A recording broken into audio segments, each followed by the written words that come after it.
ਕਿ ਬੱਚਿਆਂ ਨੂੰ ਤੇ ਮੇਰੀ ਆਵਾਜ਼ ਜਿੱਥੇ ਤੱਕ ਜਾ ਰਹੀ ਹੈ, ਜਿਹੜੇ ਘਰਾਂ ਦੇ ਵਿੱਚ ਇਸ ਇਲਾਕੇ ਦੇ ਵਿੱਚ ਖਾਸ ਕਰਕੇ ਇਹ ਸਿੱਖਾਂ ਦਾ ਇਲਾਕਾ ਹੈ, ਗੁਰੂ ਘਰ ਦੇ ਵਿੱਚ ਜਿਹੜੇ ਨਹੀਂ ਪਹੁੰਚੇ ਉਹ ਹਾਲੇ ਵੀ ਗੁਰੂ ਦਰਬਾਰ ਦੇ ਵਿੱਚ ਪਹੁੰਚ ਕੇ ਗੁਰੂ ਹਰਕ੍ਰਿਸ਼ਨ ਸਾਹਿਬ ਮਹਾਰਾਜ ਜੀ ਦੇ ਇਤਿਹਾਸ ਨੂੰ ਸਰਵਣ ਕਰਕੇ ਆਪਣਾ ਜੀਵਨ ਸਫਲਾ ਕਰਨ। ਧੰਨ ਧੰਨ ਸਾਹਿਬ ਸ੍ਰੀ ਗੁਰੂ ਹਰਕ੍ਰਿਸ਼ਨ ਸਾਹਿਬ ਮਹਾਰਾਜ ਜੀ ਦਾ ਜਿੰਨਾ ਵੀ ਇਤਿਹਾਸ ਹੈ, ਉਹਨਾਂ ਦਾ ਜਨਮ ਜਿਹੜਾ ਇਤਿਹਾਸਕਾਰ ਲਿਖਦੇ ਨੇ 7 ਜੁਲਾਈ 1656 ਦਾ ਹੈ। ਧੰਨ ਧੰਨ ਸਾਹਿਬ ਸ੍ਰੀ ਗੁਰੂ ਹਰਿਰਾਏ ਸਾਹਿਬ ਮਹਾਰਾਜ ਉਹਨਾਂ ਦੇ ਪਿਤਾ ਜੀ, ਉਹਨਾਂ ਨੇ ਜਿਸ ਵੇਲੇ ਉਹਨਾਂ ਨੂੰ ਗੁਰਤਾ ਗੱਦੀ ਬਖਸ਼ੀ ਹੈ, ਉਹਨਾਂ ਦੀ ਸਾਰੀ ਉਮਰ ਜਿਹੜੇ ਇਤਿਹਾਸਕਾਰ ਲਿਖਦੇ ਨੇ 4 ਜਾਂ 5 ਸਾਲ ਹੈ। ਉਹ ਉਮਰ ਹੈ, ਉਹ ਸਮਾਂ ਹੈ 7 ਅਕਤੂਬਰ 1661 ਦਾ, ਜਿਸ ਵੇਲੇ ਗੁਰਤਾ ਗੱਦੀ ਬਖਸ਼ੀ ਤੇ ਜਿਸ ਵੇਲੇ ਦਿੱਲੀ ਦੀ ਧਰਤੀ ਤੇ ਕੁਰਬਾਨ ਹੋਏ ਨੇ, ਆਪਣਾ ਸਰੀਰ ਤਿਆਗਿਆ। ਮੈਂ ਕੁਰਬਾਨੀ ਲਫ਼ਜ਼, ਕੁਰਬਾਨ ਲਫ਼ਜ਼ ਇਸ ਲਈ ਵਰਤਿਆ, ਇਹ ਉਹ ਕੁਰਬਾਨ ਨਹੀਂ ਹੈ ਜਿਹੜਾ ਕੁਰਬਾਨ ਕੁਰਾਨ ਦੇ ਵਿੱਚ ਵਰਤਿਆ ਗਿਆ। ਇਹ ਸ਼ਹੀਦ ਕਰਬਲਾ ਵਾਲਾ ਕੁਰਬਾਨ ਨਹੀਂ ਹੈ। ਸ਼ਹਾਦਤ ਸਿੱਖ ਜਗਤ ਦੀ ਇਹੋ ਜੀ ਸ਼ਹਾਦਤ ਹੈ ਜਿਹੜੀ ਸ਼ਹਾਦਤ ਇਸ ਧਰਤੀ ਤੇ ਕਦੀ ਨਹੀਂ ਹੋਈ। ਤੇ ਮੇਰਾ ਵੈਦ ਗੁਰੂ ਗੋਬਿੰਦਾ ਹਰ ਹਰ ਨਾਮ ਔਖਦ ਮੁਖ ਦੇਵੈ, ਕਾਟੈ ਜਮ ਕੀ ਫੰਦਾ। ਤੇ ਜਿਹੜੀ ਵੀ ਬਾਣੀ ਹੈ ਉਹਨੂੰ ਗੁਰੂ ਨੇ ਤੇ ਗੁਰੂ ਕੇ ਸਿੱਖਾਂ ਨੇ ਸੱਚ ਕਰਕੇ ਦਿਖਾਇਆ। ਇਹ ਆਪਾਂ ਅੱਜ ਰਹਿੰਦੇ ਸਮੇਂ ਦੇ ਵਿੱਚ ਵਿਚਾਰਾਂਗੇ।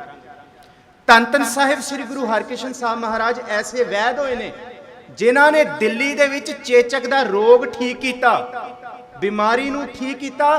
ਦੁਨੀਆ ਦੇ ਵਿੱਚ ਐਸਾ ਕੋਈ ਵੈਦ ਨਹੀਂ ਹੋਇਆ। ਦੇਖੋ ਸਾਰਾ ਇਤਿਹਾਸ ਤੁਸੀਂ ਫਰੋਲੋ, ਅੱਜ ਕੱਲ ਸਾਰਾ ਇਤਿਹਾਸ ਗੂਗਲ ਤੇ ਮਿਲ ਜਾਂਦਾ ਹੈ। ਹਰ ਰਿਲੀਜਨ ਦਾ, ਹਰ ਤਰ੍ਹਾਂ ਦੀ ਤੁਹਾਨੂੰ ਹਿਸਟਰੀ, ਹਰ ਤਰ੍ਹਾਂ ਦਾ ਤੁਹਾਨੂੰ ਮਿਸਟਿਸਿਜ਼ਮ ਜਾਂ ਮਿਥ ਮਿਲ ਜਾਏਗਾ।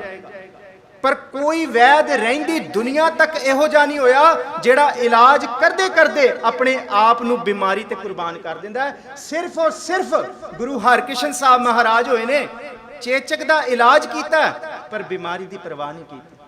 ਐਸਾ ਗੁਰੂ, ਐਸੇ ਮੇਰਾ ਵੈਦ ਗੁਰੂ ਗੋਬਿੰਦਾ ਹੋਏ 7 ਸਾਲ ਦੀ ਉਮਰ ਦੇ ਵਿੱਚ। ਦੇਖੋ ਅੱਜ ਕੱਲ ਤੇ ਟੋਫੀ ਦੇ ਕੇ ਕਿਸੇ ਨੂੰ ਨਾ, ਆਈਸਕ੍ਰੀਮ ਦੇ ਕੇ ਬੱਚਿਆਂ ਨੂੰ ਕਿਡਨੈਪ ਕਰਕੇ ਲੈ ਜਾਂਦੇ 7 ਸਾਲ ਦੀ ਉਮਰ ਦੇ ਵਿੱਚ। ਤੇ 7 ਸਾਲ ਦੀ ਉਮਰ ਦੇ ਵਿੱਚ ਗੁਰੂ ਹਰਕ੍ਰਿਸ਼ਨ ਸਾਹਿਬ ਮਹਾਰਾਜ ਜਿਹੜੇ ਮੈਂ ਫਿਰ ਕਹਿੰਦਾ, ਬੇਨਤੀ ਕਰਦਾ, ਦੇਖੋ ਸ਼ੰਕਾ ਨਾ ਲੈ ਕੇ ਆਇਓ। ਗੁਰੂ ਹਰਕ੍ਰਿਸ਼ਨ ਸਾਹਿਬ ਮਹਾਰਾਜ ਜਿਸ ਵੇਲੇ ਕੀਰਤਪੁਰ ਸਾਹਿਬ ਤੋਂ ਤੁਰੇ ਨੇ, ਕੀਰਤਪੁਰ ਸਾਹਿਬ ਦੀ ਧਰਤੀ ਤੋਂ ਲੈ ਕੇ ਬੰਗਲਾ ਸਾਹਿਬ ਤੇ ਬਾਲਾ ਸਾਹਿਬ ਤੱਕ ਦਾ ਇਤਿਹਾਸ ਹੈ ਗੁਰੂ ਹਰਕ੍ਰਿਸ਼ਨ ਸਾਹਿਬ ਮਹਾਰਾਜ ਜੀ ਦਾ, ਬਾਲਾ ਪ੍ਰੀਤਮ ਜੀ ਦਾ। ਤੇ ਦਿੱਲੀ ਦੀ ਧਰਤੀ ਤੇ ਪਹੁੰਚਣ ਤੋਂ ਪਹਿਲਾਂ ਪੰਜੋਖਰਾ ਸਾਹਿਬ ਅੰਬਾਲੇ ਦੇ ਵਿੱਚ ਹਰਿਆਣੇ 'ਚ, ਉੱਥੇ ਸ਼ੰਕਾ ਕੀਤਾ ਕਈਆਂ ਨੇ। ਇੱਕ ਪੰਡਤ ਨੇ ਸ਼ੰਕਾ ਕੀਤਾ ਕਿ ਨਾਮ ਤੇ ਤੁਸੀਂ ਬਹੁਤ ਵੱਡਾ ਲਿਖੇ ਰੱਖਿਆ ਹੋਇਆ ਸ੍ਰੀ ਗੁਰੂ ਹਰਕ੍ਰਿਸ਼ਨ ਸਾਹਿਬ, ਜੇ ਨਾਮ ਇੰਨਾ ਵੱਡਾ ਹੈ ਤੇ ਗਿਆਨ ਵੀ ਇੰਨਾ ਵੱਡਾ ਹੈ।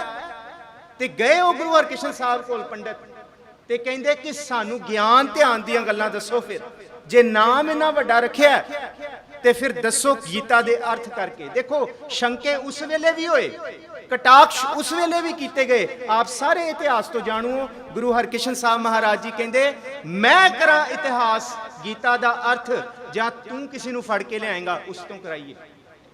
ਤੇ ਫਿਰ ਉਹ ਜਾ ਕੇ ਫੜ ਕੇ ਲਿਆਇਆ ਝੋਰੂ ਨੂੰ, ਜਿਹੜਾ ਸਾਰੀ ਉਮਰ ਪਿੰਡ ਦੇ ਵਿੱਚ ਪਾਣੀ ਢੋਂਦਾ ਸੀ, ਘੜੇ ਢੋਂਦਾ ਸੀ। ਘੜੇ ਦਾ ਪਾਣੀ ਢੋ ਢੋ ਕੇ ਉਹਦੇ ਕੰਨ ਤੋਂ ਬੋਲਾ ਹੋ ਗਿਆ ਸੀ, ਜ਼ੁਬਾਨ ਤੋਂ ਗੁੰਗਾ ਹੋ ਗਿਆ ਸੀ। ਗੁਰੂ ਹਰਕ੍ਰਿਸ਼ਨ ਸਾਹਿਬ ਮਹਾਰਾਜ ਜੀ ਨੇ ਬਖਸ਼ਿਸ਼ ਦੀ ਛੜੀ ਰੱਖ ਕੇ, ਤੇ ਅੱਜ ਆਪਾਂ ਜੇ ਕਟਾਕਸ਼ ਕਰਦੇ ਹਾਂ ਕਿ ਗੁਰੂ ਸਾਹਿਬ ਨੇ ਛੜੀ ਨਹੀਂ ਰੱਖੀ, ਤੇ ਫਿਰ ਗੁਰੂ ਸਵਾਰਿਓ ਮੈਨੂੰ ਖਿਮਾ ਬਖਸ਼ਿਓ, ਕੀ ਫਰਕ ਰਹਿ ਗਿਆ ਉਸ ਪੰਡਤ ਦੇ ਵਿੱਚ ਜਿਹਨੇ ਕਟਾਕਸ਼ ਕੀਤਾ ਸੀ ਕਿ ਗੁਰੂ ਹਰਕ੍ਰਿਸ਼ਨ ਸਾਹਿਬ ਨੂੰ ਗਿਆਨ ਨਹੀਂ ਹੈ, ਇਹ ਗੁਰੂ ਨਾਨਕ ਦੀ ਜੋਤ ਦਾ ਵਾਰਸ ਨਹੀਂ ਹੋ ਸਕਦਾ।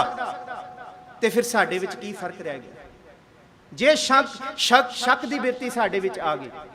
ਦੇਖੋ ਗੁਰੂ ਹਰਕ੍ਰਿਸ਼ਨ ਸਾਹਿਬ ਮਹਾਰਾਜ ਜੀ ਨੇ ਇੱਕ ਸਭ ਤੋਂ ਵੱਡੀ ਦਾਤ ਦਿੱਤੀ ਹੈ।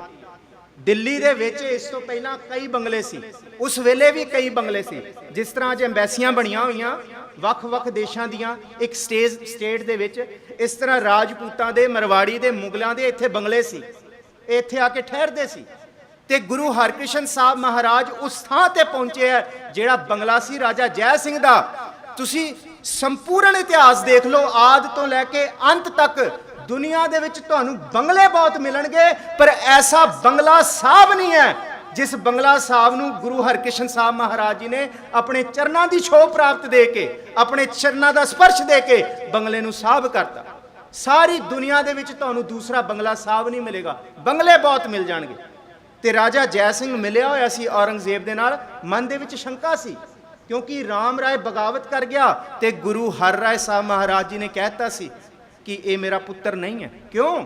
ਕਿਉਂਕਿ ਗੁਰੂ ਨਾਨਕ ਸਾਹਿਬ ਮਹਾਰਾਜ ਜੀ ਨੇ ਆਦ ਤੋਂ ਉਪਦੇਸ਼ ਦਿੱਤਾ ਹੈ, ਜੇ ਕੋ ਆਖੈ ਬੋਲ ਵਿਗਾੜ ਤਾਂ ਲਿਖਿਆ ਸਿਰ।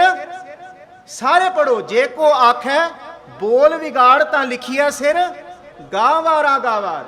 ਪਾਤਸ਼ਾਹ ਜੀ ਨੇ ਕਹਤੇ ਉਹ ਗਾਵਾਰਾਂ ਦਾ ਵੀ ਗਾਵਾਰ ਹੈ, ਇਹ ਸਿਰਫ ਬਾਣੀ ਨੂੰ ਵਿਗਾੜ ਕੇ ਨਹੀਂ, ਜੇ ਬਾਣੀ ਦੇ ਅਰਥ ਵੀ ਵਿਗਾੜੇ ਜਾਣ।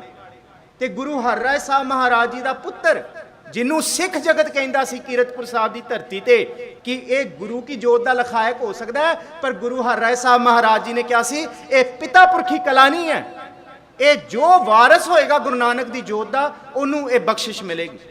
ਧੰਨ ਧੰਨ ਸਾਹਿਬ ਸ੍ਰੀ ਗੁਰੂ ਗ੍ਰੰਥ ਸਾਹਿਬ ਜੀ ਦੀ ਬਾਣੀ ਦੇ ਵਿੱਚ ਦੁੱਖ ਤੇ ਸੁੱਖ ਦੋ ਪ੍ਰਕਰਣ ਨੇ, ਕਿਉਂਕਿ ਜਿਸ ਵੇਲੇ ਇੱਥੇ ਗੁਰੂ ਹਰਕ੍ਰਿਸ਼ਨ ਸਾਹਿਬ ਮਹਾਰਾਜ ਆਏ ਨੇ ਦੁੱਖ ਤੇ ਸੁੱਖ ਦੀ ਗੱਲ ਸੀ, ਕਿਉਂਕਿ ਦੁੱਖ ਰੋਗ ਹੈ ਤੇ ਸੁੱਖ ਸਰੀਰ ਦੀ ਦੇ ਰੋਗਤਾ ਹੈ। ਤੇ ਗੁਰੂ ਹਰਕ੍ਰਿਸ਼ਨ ਸਾਹਿਬ ਮਹਾਰਾਜ ਜੀ ਨੇ ਇੱਥੇ ਸਿਹਤਯਾਬੀ ਬਖਸ਼ੀ। ਦੇਖੋ ਬਾਣੀ ਦੇ ਵਿੱਚ ਕੀ ਸ਼ਬਦ ਨੇ, ਬਾਣੀ ਦੇ ਵਿੱਚ ਗੁਰੂ ਨਾਨਕ ਸਾਹਿਬ ਮਹਾਰਾਜ ਜੀ ਦੀ ਵਾਰ ਦੇ ਵਿੱਚੋਂ, ਉਹਨਾਂ ਦੀ ਬਾਣੀ ਵਿੱਚੋਂ ਦੋ ਮੈਂ ਆਪ ਜੀ ਕੋਲ ਵਾਰ ਪੇਸ਼ ਕਰਨ ਲੱਗਾ, ਆਪ ਜੀ ਦੇ ਸਨਮੁਖ ਰੱਖਣ ਲੱਗਾ। ਧੰਨ ਧੰਨ ਸਾਹਿਬ ਸ੍ਰੀ ਗੁਰੂ ਗ੍ਰੰਥ ਸਾਹਿਬ ਮਹਾਰਾਜ ਜੀ ਦੀ ਬਾਣੀ ਕਹਿੰਦੀ ਹੈ, ਕਹਿੰਦੇ ਜੇ ਸਾਰੀ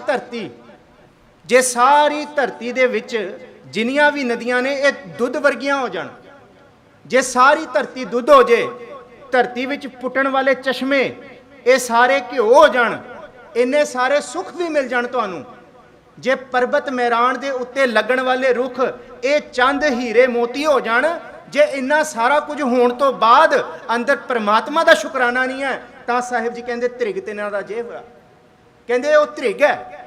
ਇਹ ਸ਼ਬਦ ਤੁਸੀਂ ਸਾਰਿਆਂ ਨੇ ਸਰਵਣ ਕੀਤਾ ਹੋਏਗਾ, ਜਿਹਨੂੰ ਪਾਤਸ਼ਾਹ ਜੀ ਦੀ ਬਾਣੀ ਗੁਰੂ ਗ੍ਰੰਥ ਸਾਹਿਬ ਜੀ ਮਹਾਰਾਜ ਜੀ ਦੀ ਬਾਣੀ ਦੇ ਵਿੱਚ ਜ਼ਿਕਰ ਹੈ। ਉਹ ਪਾਤਸ਼ਾਹ ਜੀ ਕਹਿੰਦੇ ਨਦੀਆਂ ਹੋਵੇ ਧੇਨੂਆ, ਧੇਨੂਆ ਕਹਿੰਦੇ ਗਾਂ ਨੂੰ, ਪਰ ਇੱਥੇ ਦੁੱਧ ਦਾ ਲਖਾਇਕ ਹੈ।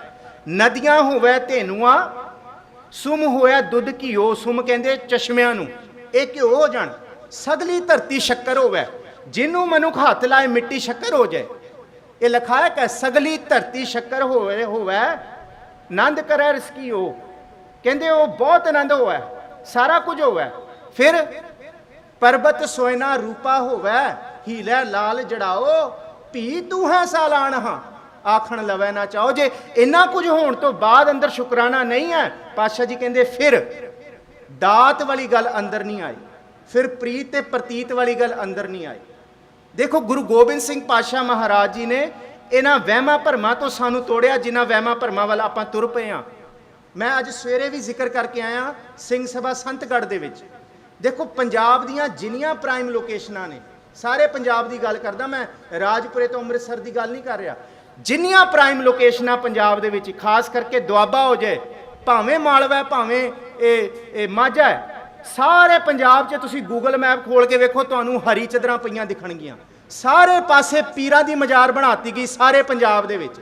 ਉਹ ਕਿੱਥੇ ਸੰਕਲਪ ਗਿਆ, ਏਕ ਪਿਤਾ ਏਕਸ ਕੇ ਹਮ ਭਾਰਤ ਤੂੰ ਮੇਰਾ ਗੁਰਹਾਈ, ਸਾਰੇ ਪੰਜਾਬ ਦੇ ਵਿੱਚ। ਇੱਥੋਂ ਤੱਕ ਗੁਰਦੁਆਰਾ ਛਾਟਾ ਸਾਹਿਬ ਦੇ ਅੱਗੇ ਗੁਰਦੁਆਰਾ ਸੰਨ ਸਾਹਿਬ ਹੈ, ਗੁਰਦੁਆਰਾ ਸੰਨ ਸਾਹਿਬ ਦੇ ਸਾਹਮਣੇ ਵੀ ਪੀਰਾਂ ਦੀ ਮਜ਼ਾਰ ਲੈ ਕੇ ਬਣਾਤੀ।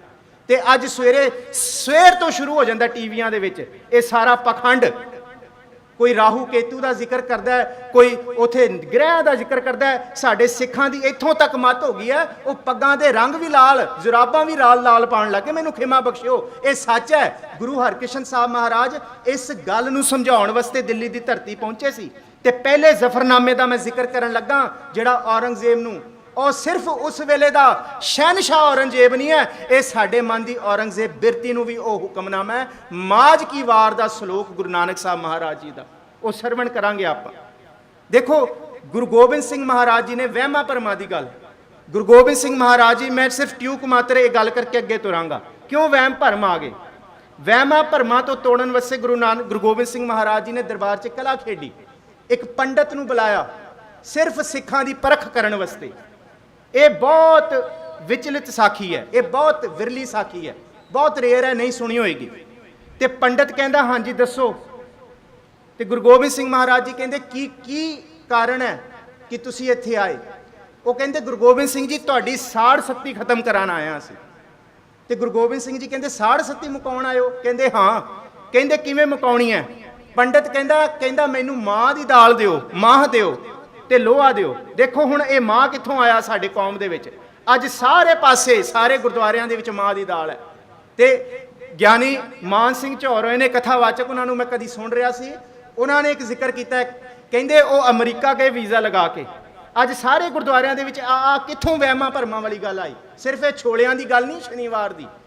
ਤੇ ਮਾਨ ਸਿੰਘ ਝੌਰ ਅਮਰੀਕਾ ਗਏ ਤੇ ਲੰਗਰ ਹਾਲ ਦੇ ਵਿੱਚ ਲੰਗਰ ਛਕਣ ਲੱਗੇ, ਬੈਠੇ ਥਾਲ ਰੱਖੀ, ਅੱਗੇ ਲੰਗਰ ਪਰੋਸਿਆ ਗਿਆ ਤੇ ਅੱਗੇ ਦਾਲ ਪਾਈ। ਤੇ ਮਾਨ ਸਿੰਘ ਝੌਰ ਕਹਿੰਦੇ ਮੈਂ ਕਈ ਮਹੀਨਿਆਂ ਤੋਂ ਬਾਅਦ ਵੀਜ਼ਾ ਲਗਾ ਕੇ ਇੱਥੇ ਪਹੁੰਚਿਆ, ਉਹ ਮਾਂ ਦੀ ਇਹ ਦਾਲੇ ਤੂੰ ਤੇ ਮੈਥੋਂ ਪਹਿਲਾਂ ਹੀ ਪੜ ਗਈਆਂ ਇੱਥੇ। ਦੇਖੋ ਇਹ ਕਿਵੇਂ ਆਈ, ਸਾੜ ਸੱਤੀ ਕਿਵੇਂ ਮੁਕਾਈ? ਪੰਡਤ ਕਹਿੰਦਾ ਸਾੜ ਸੱਤੀ ਮੁਕਾਣੀ ਹੈ, ਮਾਂ ਦੀ ਦਾਲ ਤੇ ਲੋਹਾ ਲੈ ਕੇ ਤੁਰਿਆ ਬਾਹਰ। ਹੁਣ ਨਿਕਲਿਆ ਆਨੰਦਪੁਰ ਸਾਹਿਬ ਗੱਡਾ ਲੱਦ ਕੇ, ਤੇ ਸਿੰਘਾਂ ਨੇ ਰਸਤੇ 'ਚ ਰੋਕ ਲਿਆ। ਕਹਿੰਦੇ ਪੰਡਤ ਕਿੱਥੇ? ਕਹਿੰਦਾ ਗੁਰੂ ਗੋਬਿੰਦ ਸਿੰਘ ਦੀ ਸਾੜ ਸੱਤੀ ਖਤਮ ਕਰਨ ਜਾ ਰਿਹਾ। ਤੇ ਉੱਥੇ ਪੰਡਤ ਨੂੰ ਭਜਾਇਆ ਸਿੱਖਾਂ ਨੇ, ਮਾਂ ਦੀ ਦਾਲ ਨੂੰ ਭੁਣ ਕੇ ਉਹਦੇ ਵੜੇ ਬਣਾਏ ਤੇ ਸਾਰੇ ਦਰਬਾਰ ਦੇ ਵਿੱਚ ਵੰਡਣ ਆ ਗਏ। ਤੇ ਗੁਰੂ ਗੋਬਿੰਦ ਸਿੰਘ ਮਹਾਰਾਜ ਕਹਿੰਦੇ ਇਹ ਕੀ ਹੈ? ਕਹਿੰਦੇ ਜਿਹੜੀ ਸਾੜ ਸੱਤੀ ਮੁਕਾਉਣ ਆਇਆ ਸੀ ਪੰਡਤ, ਕਹਿੰਦੇ ਦਾਲ ਨੂੰ ਭੁੰਨ ਕੇ ਅਸੀਂ ਵੜੇ ਬਣਾ ਕੇ ਸਾੜ ਸੱਤੀ ਮੁਕਾਤੀ। ਤੇ ਗੁਰੂ ਗੋਬਿੰਦ ਸਿੰਘ ਮਹਾਰਾਜ ਜੀ ਨੇ ਕਹਿੰਦੇ ਵਾਹ ਸ਼ਾਬਾਸ਼ ਸਿੰਘੋ, ਤੁਸੀਂ ਦਾਲ ਨੂੰ ਭੁੰਨ ਕੇ ਵੜੇ ਬਣਾਏ ਨੇ, ਤੇ ਜਿਹੜਾ ਉਹ ਲੋਹਾ ਲੈ ਕੇ ਗਿਆ ਉਹਨੂੰ ਫਿਰ ਘੜ ਕੇ ਤੁਸੀਂ ਕੜੇ ਬਣਾ ਕੇ ਪਾਓ ਤਾਂ ਕਿ ਵਹਿਮ ਭਰਮ ਤੁਹਾਡੇ ਲਾਗੇ ਨਾ ਆਣ।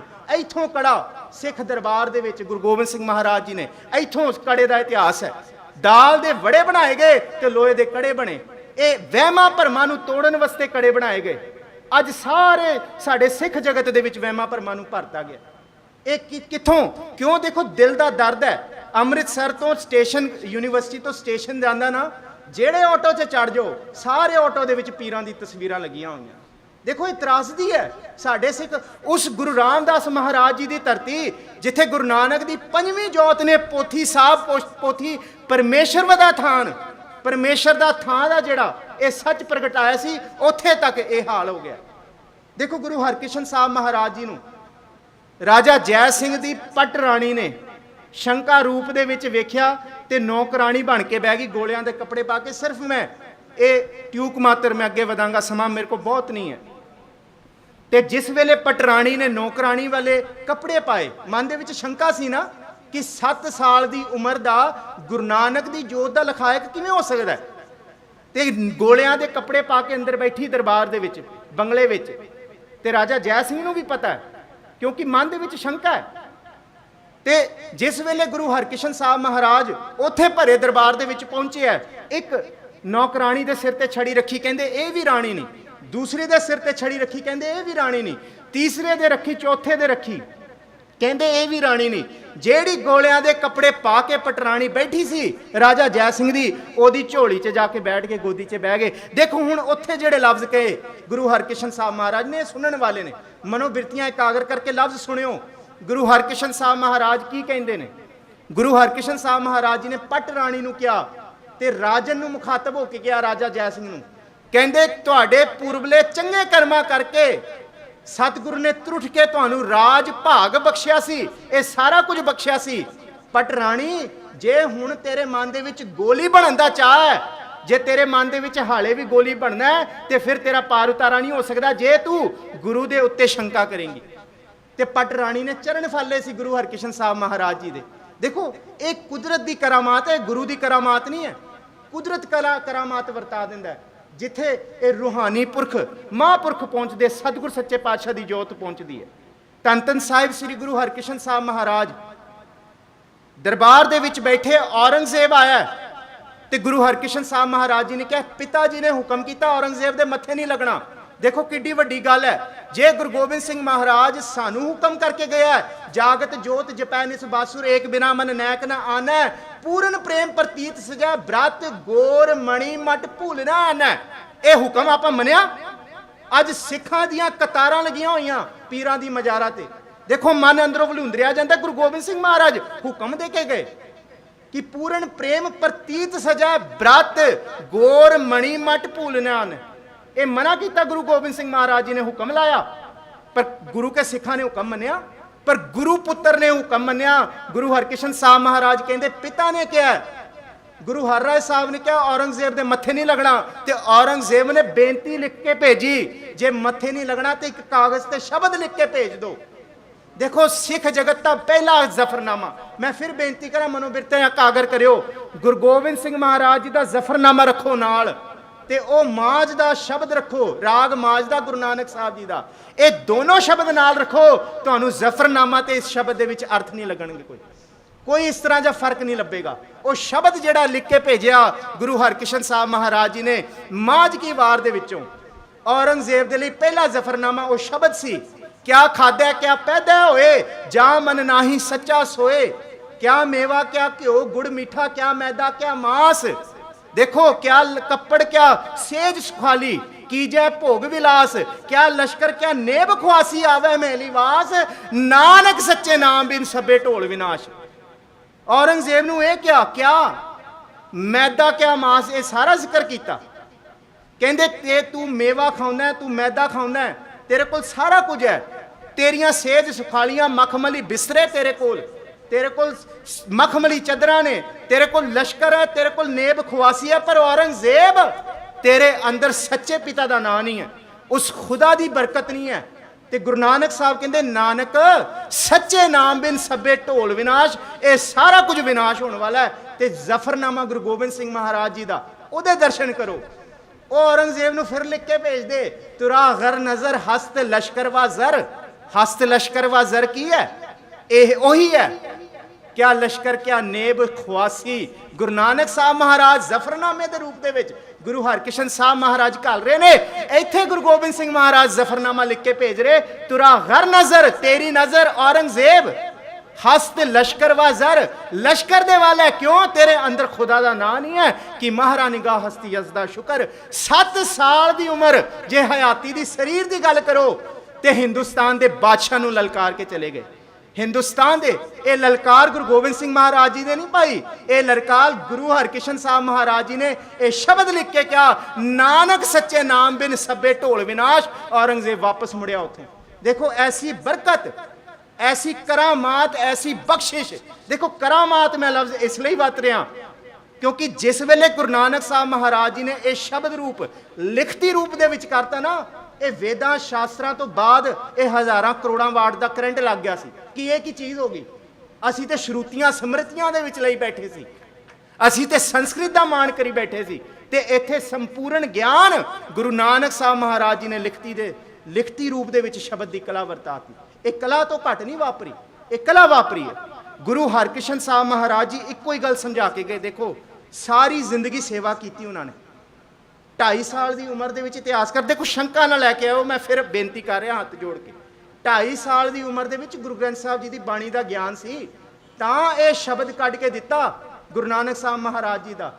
ते 7 साल की उम्र के अपना शरीरी चोला त्यागते हैं, ते 4 साल की उम्र के इतिहासकार ये लिखते 9 लखा बाग कीरतपुर साहब के पहला नशा मुक्ति केंद्र जिहड़ा खोलिया गया, उहदे विच नशे वाले मरीजों का इलाज किया। जे दारा छको लई दवाई बनाई गुरु हरराय साहब महाराज जी ने, ते दरबार दे विच उस लाइब्रेरी दे विच उस साइंस की लैब दे विच जिहड़ी कीरतपुर साहब सी, गुरु हरकृष्ण साहब भी मौजूद सन।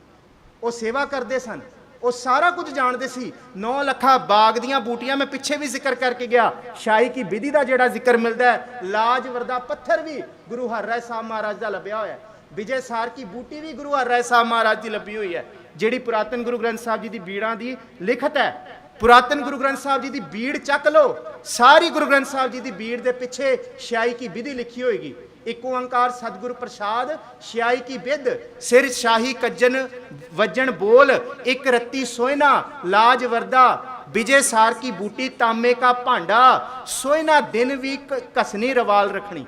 ये हू बहू लफ्ज बा लफ्ज गुरु ग्रंथ साहब जी दियां पुरातन बीड़ां दे विच है। ये लाज वरदा ते ये विजय सार की बूटी गुरु हरराय साहब महाराज जी की घड़ी हुई है। ये कितों नहीं आई, ते दारा शिको दा इलाज पूरी दुनिया के वैदां तो नहीं होया, पातशाह जी ने एक दवाई बना के दी, वो इलाज होया। ये सारियां बरकतां गुरु हरकृष्ण साहब महाराज जी दे लखायक, गुरु हरकृष्ण साहब महाराज गुरु नानक दी जोत दे वारस, उन्होंने सिख जगत नूं इस सारी कायनात ते तरस करके बख्शियां। दूसरी गल, सिर्फ 5 मिनट रह गए मेरे, 5-7 मिनट, ਸਮਾਂ ਸਮਾਪਤ ਹੈ। ਮੈਂ ਸਿਰਫ 2 ਮਿੰਟ ਦੇ ਵਿੱਚ ਗੱਲ ਕਰਕੇ ਆਪ ਤੋਂ ਖਿਮਾ ਦਾ ਜਾਚਕ ਹੋਵਾਂਗਾ। ਗੁਰੂ ਹਰਕ੍ਰਿਸ਼ਨ ਸਾਹਿਬ ਮਹਾਰਾਜ ਜੀ ਦੇ ਮੁਤਲਕ ਆਪਾਂ ਅਰਦਾਸ ਦੇ ਵਿੱਚ ਜਿਹੜੇ ਬੋਲ, ਜਿਹੜੇ ਲਫ਼ਜ਼, ਜਿਹੜੀ ਪੰਕਤੀ ਪੜ੍ਹਦੇ ਹਾਂ ਗੁਰੂ ਗੋਬਿੰਦ ਸਿੰਘ ਮਹਾਰਾਜ ਜੀ ਦੀ ਲਿਖੀ ਹੋਈ, ਸ੍ਰੀ ਹਰਕ੍ਰਿਸ਼ਨ ਧਿਆਈਐ ਜਿਸ ਡਿਠੈ, ਸਾਰੇ ਪੜੋ, ਸ੍ਰੀ ਹਰਕ੍ਰਿਸ਼ਨ ਧਿਆਈਐ ਜਿਸ ਡਿਠੈ ਸਭ ਦੁੱਖ ਜਾਏ। ਦੇਖੋ ਇੱਕ ਪੰਕਤੀ ਹੈ ਜਿਸ ਡਿਠੈ, ਡਿਠਣ ਦੇ ਨਾਲ ਡਿਠਣਾ ਕੀ ਹੈ? ਹੁਣ ਗੁਰੂ ਰੂਪ ਜਿਨ੍ਹਾਂ ਚਿਰ ਤੱਕ ਹਯਾਤੀ ਵਿੱਚ ਸਨ, ਗੁਰੂ ਸਾਹਿਬ ਦੇ ਦਰਸ਼ਨ ਉਹ ਡਿਠਣਾ ਸੀ। ਤੇ ਗੁਰੂ ਸਾਹਿਬ ਦੀ ਹਯਾਤੀ ਤੋਂ ਬਾਅਦ ਗੁਰੂ ਗੋਬਿੰਦ ਸਿੰਘ ਮਹਾਰਾਜ ਜੀ ਨੇ ਹੁਕਮ ਕੀਤਾ, ਸਭ ਸਿੱਖਣ ਕੋ ਹੁਕਮ ਹੈ ਗੁਰੂ ਮਾਨਿਓ ਗ੍ਰੰਥ। ਤੇ ਉੱਥੇ ਅਰਦਾਸ ਦੇ ਵਿੱਚ ਇਹ ਪਾਤਾ, ਦਸਾਂ ਪਾਤਸ਼ਾਹੀਆਂ ਕੀ ਜੋਤ ਸ੍ਰੀ ਗੁਰੂ ਗ੍ਰੰਥ ਸਾਹਿਬ ਜੀ ਕੇ ਪਾਠ ਦੀਦਾਰ का ध्यान करके खालसा जी बोलो जी। ਇੱਥੋਂ ਦੇਖੋ ਇਹ ਹੈ ਸ੍ਰੀ ਹਰਕ੍ਰਿਸ਼ਨ ਧਿਆਈਆ ਜਿਸ ਡਿਠੈ। ਹੁਣ ਗੁਰੂ ਹਰਕ੍ਰਿਸ਼ਨ ਸਾਹਿਬ ਜੀ ਦੇ ਜੇ ਦਰਸ਼ਨ ਕਰਨੇ ਆ ਤੇ ਸਿੱਖਾਂ ਨੇ ਇੱਥੇ ਦੱਸਤਾ, ਦਸਾਂ ਪਾਤਸ਼ਾਹੀਆਂ ਦੀ ਜੋਤ ਦੇ ਵਿੱਚ ਗੁਰੂ ਹਰਕ੍ਰਿਸ਼ਨ ਸਾਹਿਬ ਮਹਾਰਾਜ ਬੈਠੇ ਆ। ਦਸਾਂ ਪਾਤਸ਼ਾਹੀਆਂ ਦੀ ਜੋਤ ਦਾ ਪਾਠ ਦੇ ਦੀਦਾਰ ਦਾ ਧਿਆਨ ਧਰ ਕੇ, ਪਾਠ ਦੇ ਦਰਸ਼ਨ ਦਾ ਧਿਆਨ ਧਰ ਕੇ ਇੱਥੋਂ ਹੈ ਗੁਰੂ ਕੇ ਦਰਸ਼ਨ ਦੀਦਾਰ। ਜੇ ਪਾਠ ਕਰਨ ਤੋਂ ਬਾਅਦ ਸੰਪੂਰਨ ਸਹਿਜ ਪਾਠ ਵਿੱਚੋਂ ਤੁਹਾਨੂੰ ਗੁਰੂ ਕੇ ਦਰਸ਼ਨ ਹੋਣੇ ਆ, ਸੰਪੂਰਨ ਗੁਰੂ ਗ੍ਰੰਥ ਸਾਹਿਬ ਮਹਾਰਾਜ ਜੀ ਦੇ ਪਾਠ ਕਰਕੇ ਦਰਸ਼ਨ ਹੋਣੇ ਆ। ਜੇ ਗੁਰੂ ਹਰਕ੍ਰਿਸ਼ਨ ਸਾਹਿਬ ਮਹਾਰਾਜ ਜੀ ਨੂੰ ਡਿਠਣਾ ਚਾਹੁੰਦੇ ਹੋ ਤੇ ਦਸਾਂ ਪਾਤਸ਼ਾਹੀਆਂ की जोत श्री गुरु ग्रंथ साहब जी के पाठ का दीदार कहते दर्शन, पाठ दीदार का ध्यान करके खालसा जी बोलो वाहिगुरु। हुण पाठ का दीदार किवें करना? देखो मैं बेनती करके जा रहा, संतगढ़ भी सहज पाठ की लड़ी तुरी हुई है, गुरु नानक नगर भी कल सवेरे सहज पाठ आरंभता हो रही है। कई संगतां 30 संगतां ने सहज पाठ शुरू किया। मैं हथ जोड़ के बेनती करदा, जिन्ने बैठे हो जिथे तक आवाज़ जा रही है, तुसी सारे सहज पाठ शुरू करो। अगले साल आपां भोग पावांगे ਇੱਥੇ ਜਿੰਨੀਆਂ ਪੋਥੀਆਂ ਚਾਹੁੰਦੇ ਹੋ। ਜੇ 30 ਸੰਗਤਾਂ 40 50 100 150 1000 5000 ਪੋਥੀਆਂ ਇੱਥੇ ਆ ਜਾਣਗੀਆਂ। 4 ਸ਼ਬਦਾਰਥ ਦੀਆਂ ਪੋਥੀਆਂ ਇੱਥੇ ਪਹੁੰਚ ਜਾਣਗੀਆਂ ਰੇਲ ਸਮੇਤ। ਤੁਸੀਂ ਸਿਰਫ ਇੰਨਾ ਕੋ ਕੰਮ ਕਰਨਾ ਹੈ, ਰੋਜ਼ 5 ਅੰਗ ਸਹਿਜ ਪਾਠ ਦੇ ਕਰਨੇ ਆ ਬਸ। ਅਗਲੇ ਸਾਲ ਤੱਕ ਸਹਿਜ ਪਾਠ ਸੰਪੂਰਨ। ਦੇਖੋ ਇਹ ਤੋਂ ਬਿਨਾ ਗੁਰੂ ਦੇ ਦਰਸ਼ਨ ਹੋ ਹੀ ਨਹੀਂ ਸਕਦੇ। ਇੱਥੋਂ ਬਿਨਾ ਗੁਰੂ ਦੇ ਦਰਸ਼ਨ ਨਹੀਂ ਹੈ, ਭਾਵੇਂ ਜਿੰਨਾ ਮਰਜ਼ੀ ਦਾਵਾ ਕਰ ਲੈ ਕੋਈ। ਇਹ ਪਾਠ ਦੀਦਾਰ ਦਾ ਧਿਆਨ ਕਰਕੇ ਹੈ। ਤੁਸੀਂ ਸਾਰੇ ਭਾਈ ਸਾਹਿਬ ਜੀ ਨੂੰ ਨਾਮ ਲਿਖਵਾ ਦਿਓ, ਗ੍ਰੰਥੀ ਸਿੰਘ ਜੀ ਨੂੰ, ਭਾਵੇਂ ਸੇਵਾਦਾਰ ਨੂੰ, ਭਾਵੇਂ ਕਿਸੇ ਨੂੰ, ਅਵਤਾਰ ਸਿੰਘ ਨੂੰ, ਭਾਵੇਂ ਪ੍ਰਧਾਨ ਸਾਹਿਬ ਜੀ ਨੂੰ ਲਿਖਵਾ ਦਿਓ। ਨਾਮ ਲਿਖਵਾਓ। 20 30 40 100 ਸੰਗਤਾਂ ਤੁਹਾਨੂੰ ਪੋਥੀ ਮਿਲ ਜਾਏਗੀ। ਕੋਈ ਭੇਟਾ ਨਹੀਂ ਹੈ। ਭੇਟਾ ਸਿਰਫ ਇੰਨੀ ਹੈ ਕਿ ਅਗਲੇ ਸਾਲ ਤੱਕ ਤੁਸੀਂ ਪਾਠ ਸੰਪੂਰਨ ਕਰਨਾ ਤੇ ਇਕੱਠੇ ਭੋਗ ਪਾਵਾਂਗੇ। ਸ਼ਾਹਪੁਰੇ ਦੀ ਸੰਗਤਾਂ ਦੇ ਚਰਨਾਂ 'ਚ ਬੇਨਤੀ ਹੈ, ਮਨ ਬਣਾਓ, ਨਾਮ ਲਿਖਵਾਓ ਤੇ ਪੋਥੀਆਂ ਤੁਹਾਨੂੰ ਇੱਥੋਂ ਮਿਲ ਜਾਣਗੀਆਂ ਤੇ ਘਰ ਦੇ ਵਿੱਚ ਸਹਿਜ ਪਾਠ ਸ਼ੁਰੂ ਕਰੋ। ਮੈਂ ਆਸ ਕਰਦਾ, ਦੇਖੋ ਮੈਨੂੰ ਹਫਤੇ ਤੱਕ ਨਾਮ ਮਿਲ ਜਾਣ ਸਾਰਿਆਂ ਦੇ। ਮੈਂ ਹੱਥ ਜੋੜ ਕੇ ਫਿਰ ਬੇਨਤੀ ਕਰਦਾ, ਗੁਰੂ ਕੇ ਦਰਸ਼ਨ ਇੱਥੋਂ ਨਹੀਂ ਹੋਣੇ। ਸਤਿਗੁਰ ਸੱਚੇ ਪਾਤਸ਼ਾਹ ਮਹਾਰਾਜ ਬਖਸ਼ਿਸ਼ ਕਰਨ। ਇੰਨੀ ਕੁ ਵਿਚਾਰਾਂ ਦੇ ਨਾਲ ਮੈਂ ਖਿਮਾ ਦਾ ਜਾਚਕ ਹਾਂ। ਮੇਰੇ ਅਤ ਸਤਿਕਾਰਯੋਗ ਭਾਈ ਸਾਹਿਬ ਜੀ ਰਾਗੀ ਸਿੰਘ ਜੀ ਪਹੁੰਚ ਚੁੱਕੇ ਨੇ, ਭਾਈ ਸਾਹਿਬ ਜੀ ਪਟੇਲ ਨਗਰ ਤੋਂ। ਆਪ ਸੰਗਤਾਂ ਨੂੰ ਇਹ ਗੁਰੂ ਕੀ ਬਾਣੀ ਦੇ ਨਾਲ ਨਿਹਾਲ ਕਰਨਗੇ। ਗੁਰੂ ਹਰਕ੍ਰਿਸ਼ਨ ਸਾਹਿਬ ਮਹਾਰਾਜ ਜੀ ਦੇ ਪ੍ਰਕਾਸ਼ ਪੁਰਬ ਦੀਆਂ ਸਾਰਿਆਂ ਨੂੰ ਮੁਬਾਰਕਾਂ। ਸਮੁੱਚੇ ਤੌਰ ਤੇ ਗੁਰੂ ਹਰਕ੍ਰਿਸ਼ਨ ਸਾਹਿਬ ਮਹਾਰਾਜ ਜੀ ਦਾ ਸ਼ੁਕਰਾਨਾ, ਗੁਰੂ ਗ੍ਰੰਥ ਸਾਹਿਬ ਜੀ ਦੇ ਸ਼ਬਦ ਦਾ ਸ਼ੁਕਰਾਨਾ, ਆਪ ਸਾਰੀਆਂ ਸਮੁੱਚੇ ਤੌਰ ਤੇ ਸੰਗਤਾਂ ਦਾ ਸ਼ੁਕਰਾਨਾ। ਪ੍ਰਧਾਨ ਸਾਹਿਬ ਜੀ ਦਾ, ਅਵਤਾਰ ਸਿੰਘ ਜੀ ਦਾ, ਸਾਰਿਆਂ ਦਾ, ਚੰਨ ਸਾਹਿਬ ਜੀ ਬੈਠੇ, ਹੋਰ ਇੱਥੇ ਪਤਵੰਤੇ ਸੱਜਣ ਇਲਾਕੇ ਦੇ ਚੱਡਾ ਸਾਹਿਬ ਜੀ, ਹੋਰ ਸਾਰੇ ਆਏ ਸੀ ਇੱਥੇ। ਸਾਡੇ ਵਿੱਚ ਚਮਨ ਸਿੰਘ ਜੀ ਵੀ ਬੈਠੇ ਨੇ, ਜਿਹੜੀ ਗੁਰਦੁਆਰਾ ਕਮੇਟੀ ਦੇ ਸਾਡੇ ਇਲਾਕੇ ਦੇ। ਸਤਿਗੁਰ ਸੱਚੇ ਪਾਤਸ਼ਾਹ ਮਹਾਰਾਜ ਸਾਰਿਆਂ ਤੇ ਬਖਸ਼ਿਸ਼ ਕਰਨ। ਪ੍ਰਧਾਨ ਸਾਹਿਬ ਸੰਤਗੜ੍ਹ ਸਾਹਿਬ ਦੇ ਆ ਗਏ ਨੇ, ਸਾਰਿਆਂ ਤੇ ਸਮੁੱਚੇ ਤੌਰ ਤੇ ਬਖਸ਼ਿਸ਼ ਕਰਨ। ਇਹ ਕਥਾ ਦੇ ਕਹਿਣ ਸੁਣਾਉਣ ਦੇ, ਇਹ ਕੀਰਤਨਾਂ ਦੇ, ਇਹ ਸਮਾਗਮ ਇਸ ਤਰ੍ਹਾਂ ਚੱਲਦੇ ਰਹਿਣ ਤਾਂ ਕਿ ਗਾਹੇ ਬਗਾਹੇ ਆਪਾਂ ਗੁਰੂ ਨੂੰ ਚੇਤੇ ਕਰਦੇ ਰਹੀਏ। ਧੰਨਵਾਦ ਆਪ ਸਾਰਿਆਂ ਦੇ ਮਾਣ ਪਿਆਰ ਦਾ। ਭੁੱਲਾਂ ਚੁੱਕਾਂ ਦੀ ਖਿਮਾ। ਫਤਿਹ ਬੁਲਾਓ ਜੀ, ਆਖੋ ਜੀ ਵਾਹਿਗੁਰੂ ਜੀ ਕਾ ਖਾਲਸਾ, ਵਾਹਿਗੁਰੂ ਜੀ ਕੀ ਫਤਿਹ।